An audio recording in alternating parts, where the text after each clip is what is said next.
দলে আনলেন না? তাহলে নেতৃবৃন্দ, আজ কি এই সভায় কি আমরা সিদ্ধান্ত নিতে পারি আমাদের নেতা শহীদ রাষ্ট্রপতি জিয়াউর রহমান বাংলাদেশী জাতীয়তাবাদের জাতির পিতা? তাহলে দেন ভোট জনাব তারেক রহমানকে ধানের শীষ মার্কায়, তিনি আবার প্রধানমন্ত্রী হয়ে তার বাবাকে জাতির পিতা বানায় দিক।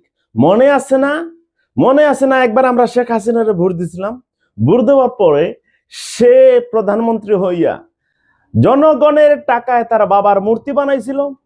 ইব্রাহিম আলাইহিস সালামকে জাতির পিতা বাদ দিয়ে তার বাবা শেখ মুজিবুর রহমানকে জাতির পিতা বানাইছিল।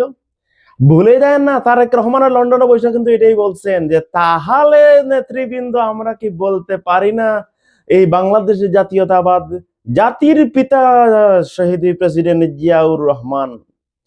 এইটা ভুলে দেন না তো। দেন ভোট তারেক রহমানকে, ইব্রাহিম আলাইহিস সালামের বদলে জিয়াউর রহমান হয়ে যাবেন আপনার জাতির পিতা। দেন ভোট তারেক রহমানকে, বুঝা শুনা দেন তারেক রহমানকে। কে কে তারেক রহমানকে জাতির পিতা, সরি জিয়াউর রহমান স্যারকে জাতির পিতা বানাইতে চান, তারাই ভোট দেবেন, তাই না? ভালো থাকেন।